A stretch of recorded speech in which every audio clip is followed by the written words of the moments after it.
হাজোৰ তাপাবৰীত মাকৈ খেতিৰে স্বাৱলম্বী আদৰ্শ কৃষক হুছেইন আলী। মাকৈ খেতিৰে সেউজ বিপ্লৱৰ সপোন ৰচিছে হাজোৰ তাপাবৰী এগৰাকী কৃষক হুছেইন আলীয়ে।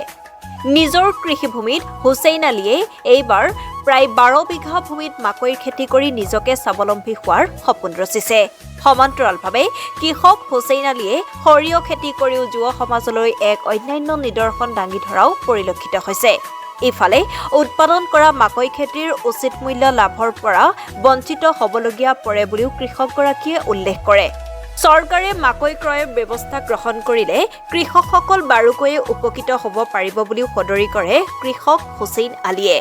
আনহাতে চৰকাৰৰ কৃষি বিভাগে কৃষকসকলক বীজ সাৰৰ যোগান ধৰাৰ ক্ষেত্ৰত হেমাহি কৰি অহাৰো অভিযোগ উত্থাপন কৰিছে কৃষকগৰাকীয়ে। কৃষকসকলে মাকৈ খেতিৰ জৰিয়তে কৃষি বিপ্লৱৰ সূচনা কৰি নিজকে স্বাৱলম্বী কৰাৰ লগতে ৰাজ্যৰ অৰ্থনৈতিক ভেটি টনকিয়াল কৰাৰো পোষকতা কৰাৰ লক্ষ্য স্থিৰ কৰাৰ কথাও উল্লেখ কৰিছে কৃষকগৰাকীয়ে। পোনপ্ৰথমে আপোনালোকে ইমান কষ্ট কৰি নদীৰ পাৰ হৈ আহি আমাৰ খেতিবিলাক প্ৰচাৰ কৰাৰ কাৰণে এটা সুবিধা দিছে, তাৰ কাৰণে পোনপ্ৰথমে আপোনালোকক ধন্যবাদ জনাইছোঁ।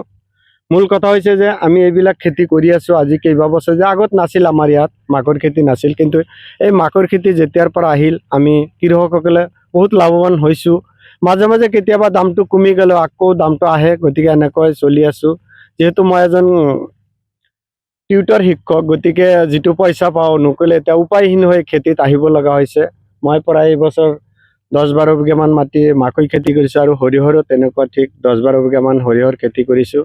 গতিকে ইয়াৰ যিটো উচিত মূল্য এইটো আমি চৰকাৰক আহ্বান জনাইছোঁ যাতে চৰকাৰে ইয়াৰ উচিত মূল্যটো দিয়াটোৰ ব্যৱস্থা কৰে, কাৰণ ইতিমধ্যে আমি গম পাইছোঁ ভাৰত চৰকাৰৰ মন্ত্ৰী নীতিশ গাডকাৰী ডাঙৰীয়াই কৈছে যে এইবাৰ মাকৈৰ উৎপাদনটো বেছি হৈছে বা মাকৈৰ জৰিয়তে আমি এথনেল এটা বনাব, তেল বনাব আৰু সেইটো তেল পেট্ৰল ডিজেলত দিয়াৰ কাৰণে এটা ব্যৱস্থা লৈছে। গতিকে আমি ভাবিছোঁ যে আমি আশাবাদী যে চৰকাৰে যদি মাকৈটো উচিত মূল্যত আমাৰ পৰা লয় তেতিয়াহ'লে আমি কৃষকসকলে লাভৱান হ'ম আৰু চৰকাৰক আহ্বান জনাইছোঁ। এটা কথা কৈছোঁ যে আমাৰ ইয়াত এখন দলং আছে, যিহেতু এইবিলাক মাটি মেদি মাটি, আমাৰ ইয়াত কোনো ধৰণৰ আপোনাৰ ৰিজাৰ্ভ বা চৰকাৰী মাটি নাই, চব মেদি মাটি, গৰাকইনা ভাঙি গৈছে, এইবিলাক নদী চব মেদি মাটিত পৰি আছে।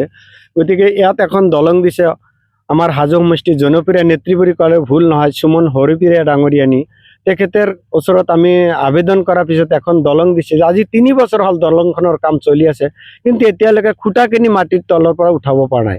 গতিকে আপোনালোকৰ চেনেলৰ জৰিয়তে আমি চৰকাৰক আহ্বান জনাইছোঁ আৰু বিধায়িকা মহোদয়ক আহ্বান জনাইছোঁ যাতে যিজন কণ্ট্ৰেক্টাৰ আছে তেওঁ যাতে অতি সোনকালে আমাক দলংখন কৰি দিয়াৰ ব্যৱস্থা কৰে, কাৰণ ইয়াৰ পৰা যেতিয়া আমি মাকৈবিলাক উঠাই লৈ যাওঁ তেতিয়া আমাৰ কেৰিং খৰচটো বহুত বেছি পৰে। গতিকে দামটোতো একেই থাকে, কিন্তু সেই দামটোত আমাৰ কেৰিং খৰচত গৈ আমাৰ বহুত লছ হয়।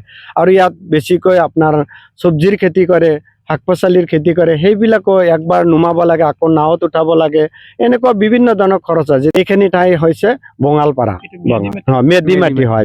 এইটো আমি শুনিছোঁহে চৰকাৰে সাৰ দিয়ে, বিধান দিয়ে, কিন্তু আমিতো কৃষকে পোৱা নাই, শুনাও নাই। কেতিয়াবা আগত কেইবছৰমান আগত অলপ চলপ দিছিল, কিন্তু আজি কেইবা বছৰ ধৰি আকৌ সাৰ বা বিধানে হওক কোনো ধৰণৰ দিয়া নাই। আৰু এইবিলাক আমি মাকৈবিলাক আমি এতিয়া কোম্পানীৰ আণ্ডাৰত কিছুমান ডিষ্ট্ৰিবিউটৰ আছে, তেখেতৰ আণ্ডাৰত। বিশেষকৈ মই আপোনালোকৰ চেনেলৰ জৰিয়তে আৰু এজন মানুহক ধন্যবাদ দিব বিচাৰিছোঁ। আমাৰ এই অঞ্চলত মাকৈৰ খেতি হোৱা নাছিল, তেতিয়া মানুহবিলাকৰ বহুত অভাৱ আছিল। হুছেইন আলী নামৰ এজন ব্যক্তিয়ে তেখেতে কোম্পানীৰ লগত আলোচনা কৰি বাকী কৰি তেওঁ বিধান কিনি আনি আমাৰ ৰাইজক দিছে, আকৌ সময়ত তেওঁক পইচাবিলাক আমি দিছোঁ। গতিকে এই চেগতে আপোনালোকৰ চেনেলৰ জৰিয়তে তেখেতক ধন্যবাদ জনাইছোঁ। তেওঁ যে গোটেই এৰিয়াত ঘূৰি ঘূৰি মানুহক মাকৈ খেতি কেনেকৈ কৰিব লাগে, কেনেকৈ উৎপাদন বেছি হয় তাৰ কাৰণে শিকাইছে, তেখেতক মই ধন্যবাদ দিছোঁ আপোনালোকৰ চেনেলৰ জৰিয়তে। এইটো হাজো ৰাজহুৱা চহৰৰ অন্তৰ্গত বঙালপাৰা গাঁও পঞ্চায়তত বঙালপাৰা গাঁৱৰ এখন মেদি মাটি হয়। হাজোৰ পৰা মজিবুৰ ৰহমানৰ ৰিপৰ্ট, ভইচ 365।